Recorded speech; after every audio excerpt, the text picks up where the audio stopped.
Saúde, estamos de volta, esse é o nosso Saúde e Bem-Estar. Hoje a gente está falando sobre o universo da cirurgia plástica.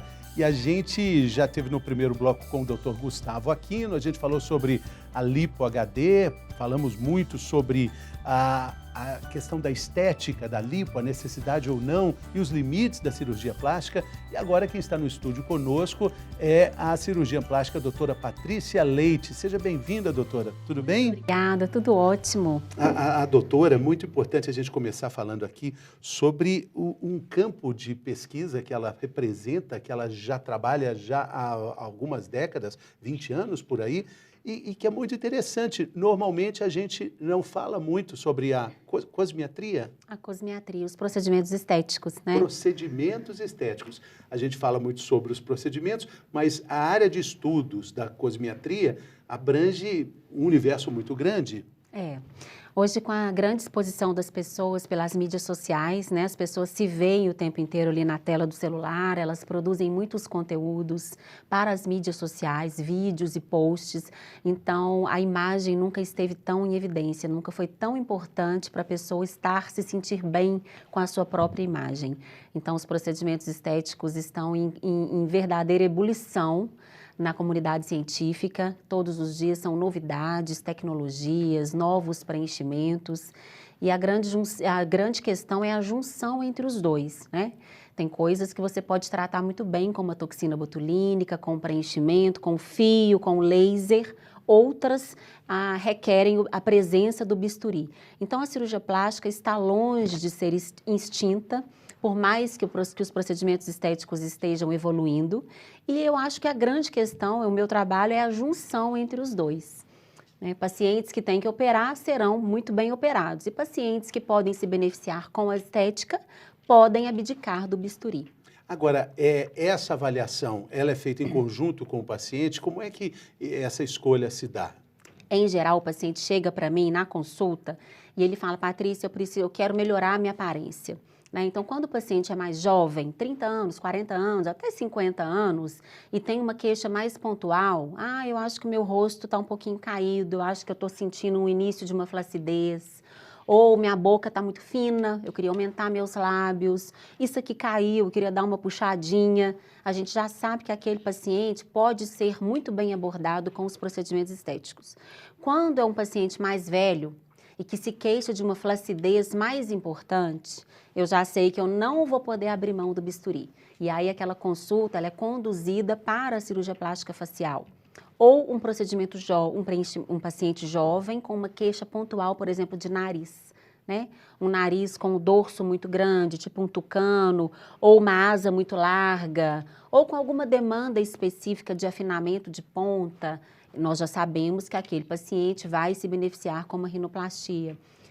Agora, a senhora está falando também da grande oferta de produtos que facilitam esses procedimentos, mas é importante também a gente falar da formação do profissional que se propõe a manter essas complementações entre a cirurgia plástica e o procedimento estético, né? Sim, e nós temos uma falha no Brasil em relação a isso, porque os serviços de formação no Brasil, a residência médica, ou cirúrgica, ou em dermatologia, geralmente focam em um desses polos, um desses universos. Ou eu, por exemplo, fiz uma residência de cirurgia plástica. Então, as minhas habilidades com os procedimentos estéticos, eu tive que procurar sozinha, em cursos em diversos países do mundo. Aqui no Brasil, alguns cursos bons, mas ainda poucos, há pouca oferta. Existe uma discrepância entre a demanda, a necessidade que os médicos têm de se formarem nos procedimentos estéticos e a pouca oferta de serviços de qualidade. E aí essa oferta fica distribuída entre o cirurgião plástico, dermatologista também? Não existe mais essa distinção, Fernando. Geralmente, agora, são os médicos, É uma formação em estética médica. Então, seja ela qual for a formação, se o médico for cirurgião, ou dermatologista, ou oftalmologista. Dentista?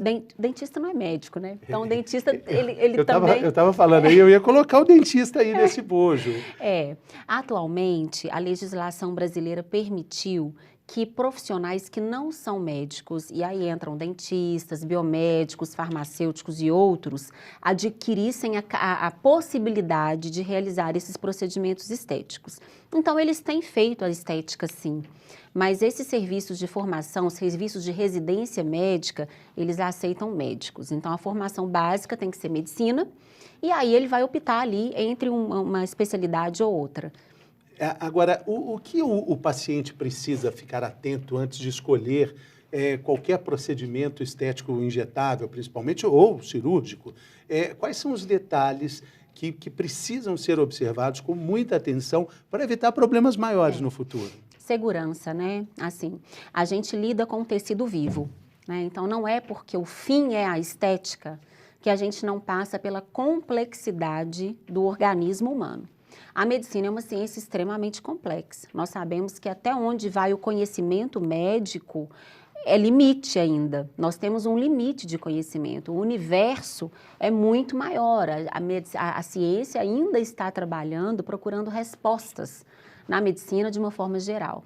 E na estética não é diferente, gente. Existem reações individuais que ocorrem em resposta aos procedimentos estéticos que são difíceis, de difícil diagnóstico e tratamento. Por isso que eu acho que quem se habilita a realizar uma intervenção estética deve conhecer o organismo humano por inteiro e deve saber, inclusive, intervir para tratar e curar alguma intercorrência. Então, a grande questão é que o apelo da beleza é muito intenso hoje. Todas as pessoas de todas as idades querem estar belos, querem estar, se não belos, mas pelo menos bem com a sua autoimagem. Satisfeitos, né? Consigo Consigo mesmo, né? Satisfeitos, isso. E a rede social é muito importante para isso. Hoje a gente não adianta você chegar e falar de um conteúdo super importante. Você tem que estar bem também. As suas cores, a sua roupa, o seu cabelo, a sua pele, tem que estar bem até para você segurar a atenção de quem está te vendo. É importante, mas também, algumas vezes, isso passa do limite, né? Assim, com a comparação. Sim. Às vezes as pessoas buscam algo que, dentro da possibilidade física, social, cultural, não vai ser possível atingir. Você tocou num assunto muito importante, esse limite, né? Mesmo porque dentro a definição de beleza, ela passa pela individualização, né? Então, beleza é o máximo da harmonia estética dentro daqueles traços individuais. E o que a estética mais rasa, mais banalizada tem feito hoje é produzir resultados muito semelhantes. E aí criam o mesmo nariz, a mesma mandíbula larga, o mesmo zigomático largo. E isso tem sido colocado como ideal de estética. Mas para olhos mais apurados, não é estética, é exagero, é apelação. Eu costumo dizer que é desarmonia. E a gente tem que buscar a harmonia, né? Então, para a mulher ser bela, por exemplo, ela não precisa ter um lábio grosso. Existem lábios finos, lindíssimos. Para o homem ser atraente, ele não tem que ter uma mandíbula super quadrada. Existem homens com a mandíbula mais fina e super belos, de acordo com aquele conjunto. A própria definição de harmonia, né? O objeto em relação ao todo. Interessante. A gente teve no primeiro bloco uma discussão muito legal com o Dr. Gustavo, falando sobre a questão da divisão, assim, o protagonismo do processo todo é do paciente. Ele precisa entender que a mágica não acontece e precisa também colocar ali vários comprometimentos de atitudes e de responsabilidade para manter todo o trabalho que foi feito pelo médico. Quando o padrão é estético, também existe uma certa forma de comprometimento do paciente em manter aquilo ali e entender, olha, eu só vou fazer o meu trabalho, mas, de novo, eu não vou fazer uma mágica para transformar tudo. Você precisa caminhar, de alguma forma, com disciplina para dar certo. Grande parte do trabalho do médico bom, né, porque existem diferentes níveis de profissionais, mas do médico bom, grande parte do trabalho é esclarecer ao paciente os limites das técnicas e não só o limite técnico, mas o limite estético. Então, às vezes, ele está tão seduzido pelas imagens que ele vê no Instagram que ele construiu a referência de beleza dele numa beleza rasa, numa beleza chocante, em algo que seja exagerado. E ele pede isso pra gente.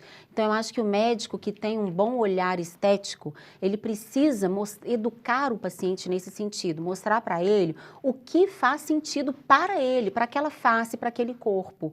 E às vezes ele chega pedindo uma demanda estratosférica para a gente. No caso do Gustavo, né, uma lipo super definida. Às vezes é uma pessoa gordinha que quer um abdômen tanquinho. E olha só, isso é harmônico? Tem condições de ficar harmônico? Talvez, se ela emagrecer, seguir as regras que ele indica, ele pode aí talvez se enquadrar no procedimento que o doutor vai indicar para ele, né? Exatamente, mas ele precisa se comprometer também, né? E quando você fala que o protagonismo todo é muito focado no paciente, e sim, ele é o dono do corpo dele, né? É a pessoa que mais entende sobre ele mesmo, é ele, né? O paciente, né? Então, o nosso trabalho é meio que desconstruir essa verdade imposta pela rede social, que nem sempre é verdadeira. E você falou Ela um negócio sedutora. muito interessante, doutora Patrícia, que às vezes o paciente está tão ligado com a estética internética que perde um pouco a noção do que é realmente o limite, né? Exato. Aí cabe ao médico dizer, já passou, não tem mais o que fazer, não, tá tudo certo. Tá tudo certo, E aí tem que dizer não. Tem que dizer não. Grande parte do meu trabalho é dizer não. Na verdade, assim, eu digo que 50%. É ali colocando o limite, não, isso infelizmente não é possível. Ontem mesmo teve uma paciente, ela foi fazer uma mama e uma lipo. Mas ela me dizia assim, mas Patrícia, não tem risco nenhum, né? Né? Como é que eu vou falar isso para ela que não tem risco? Cirurgia plástica é uma profissão de risco. Aliás, na medicina não tem nada que é zero, ou que é muito, né? Ou totalmente. Nada é 100% nem 0% na medicina, Exatamente. Né? É o caminho do meio. Nós trabalhamos com um tecido vivo, um tecido orgânico, um tecido reativo. O maior órgão do corpo humano, a pele. É a pele, né? E às vezes a gente intervém na pele, corta a pele, mas a gente toca outros sistemas, o sistema sanguíneo, imunológico. O que você respondeu para a paciente? Eu disse o seguinte, não, tem risco sim. Vamos conversar sobre esses riscos? E aí eu fui enumerando para ela. E aí ela foi se assustando, ela fazia uma cara assim, hã? Sério? Sério? Eu, sério? Sério? Mas como é que eu posso diminuir ao máximo esse risco? Aí eu falei, vamos separar as cirurgias. O que mais te incomoda? Ela, a mama, meu seio caído, não suporto ver. Eu falei, então vamos operar seu peito. Nós vamos reduzir o tempo operatório, porque o risco em cirurgia plástica, ele está diretamente ligado ao tempo que o paciente fica sendo operado ali. Então vamos reduzir o seu tempo cirúrgico para 4 horas, eu gasto 2 horas para cada mama, e nós vamos lidar com o risco apenas do seio. Num outro momento, daí a 6 meses, você retorna e a gente vai preocupar com a sua lipo.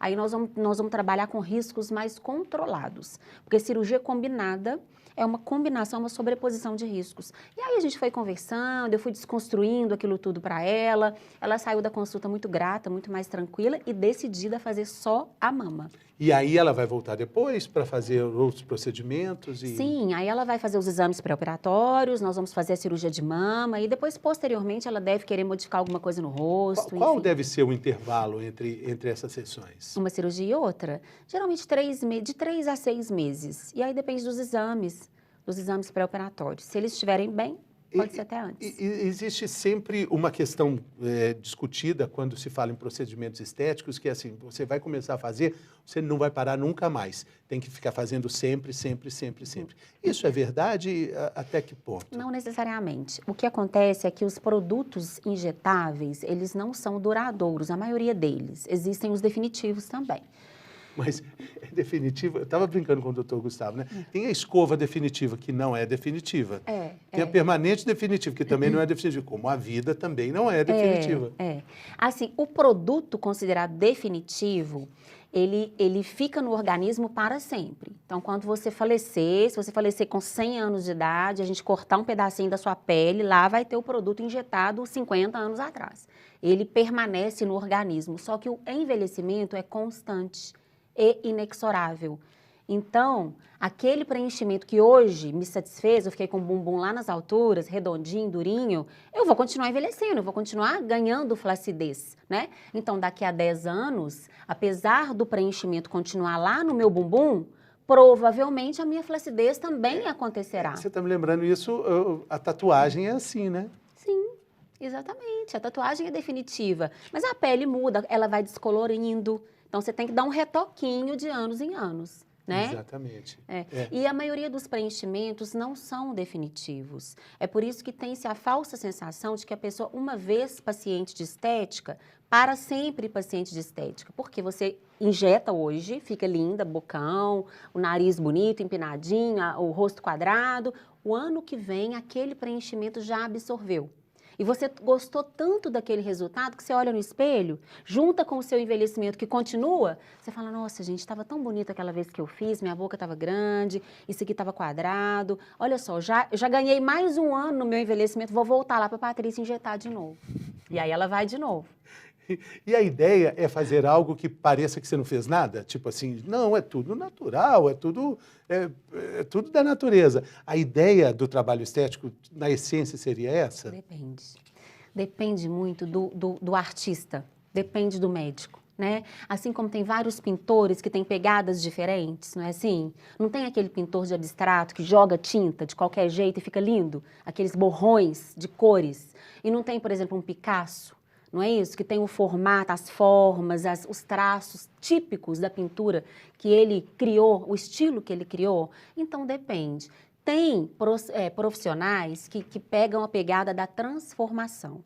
Então, são pacientes que chegam e ele vai transformar. Ele vai levantar a ponta do nariz lá nas alturas, colocar um lábio enorme, uma mandíbula quadrada, vai puxar o olho, fazer um fox eyes. A pessoa vai sair realmente diferente. Se ela sair diferente para melhor, ótimo, porque às vezes sai para pior. Mas tem os profissionais que têm a pegada da naturalidade. Eu sou mais nessa linha. Eu gosto de aos poucos, sabe? Eu não gosto de pegar e transformar, mesmo porque isso pode chocar as pessoas. O próprio paciente pode se estranhar. Ele pode olhar no espelho e ter até uma crise de personalidade. Exatamente. Quem sou eu? De onde eu vim? Para onde eu vou? Exatamente. A gente tem até alguns exemplos desses na mídia. O próprio Lucas Luco. Não sei se você acompanhou. Ele fez uma super transformação e, de repente, ele não se enxergava mais. E aí ele procurou outros médicos para poder tirar o produto. E deixou isso claro aí nas redes sociais, foi uma polêmica um certo tempo. E aí ele voltou ao que ele era antes. Nós precisamos ter cuidado com isso, né? E dentro dessa variedade imensa de possibilidades, existem alguns procedimentos mais indicados para o inverno, outros mais para o verão. A gente está, né, avançando aí para o final do inverno, para o final do verão. Tem sim no campo das tecnologias. Os lasers, em geral, eles esquentam a pele, deixam uma pele vermelha e se você tomar sol em seguida, você pode manchar essa pele. Então, os tratamentos a laser, as tecnologias ablativas, elas são orientadas que se façam mais no inverno. Agora, os outros procedimentos de cirurgia plástica, independe. Pode ser no verão, no inverno, não vai... O mais importante é escolher o profissional com inteligência, né? Com calma. Saber que não vai resolver tudo de uma vez. Conhecimento científico. Fazer com que a pessoa fique mais bonita, seguro. Porque não adianta você fazer uma lipo de corpo inteiro e mandar a paciente para o CTI. Não adianta você injetar 20 seringas no rosto e causar um edema, um edema que vai deixar a pessoa muito mais feia do que quando ela chegou. Então, requer calma, porque nós estamos lidando com o corpo humano, a gente não está fazendo uma maquiagem, né? Exatamente. Mesmo que a maquiagem definitiva seja também um procedimento estético, sim, né, doutora? Sim. Agora, muito importante também, acho que a mensagem que fica desse programa é entender que é com calma, é com segurança que são feitos esses procedimentos estéticos. A doutora Patrícia disse que, às vezes, a paciente quer fazer tudo de uma vez só, mas isso aumenta, inclusive, o risco de complicações pelo tempo ali no hospital, né, pela exposição, e que, às vezes, tem que pensar, vamos fazer com calma, que é assim que se faz, com segurança também. Muito obrigado, doutora. Foi muito bacana isso, a explicação. Boa sorte na jornada. Adorei, obrigada. Sucesso com os pacientes. Muito obrigada, adorei estar aqui. A gente agradece também a sua companhia conosco. Muito obrigado. Acompanhe também pelas redes sociais no YouTube. O nosso programa está lá para você ver, rever, indicar para as pessoas que você gosta, que você acha que vão se beneficiar com as informações aqui do nosso Saúde e Bem-Estar. Até o próximo. Saúde!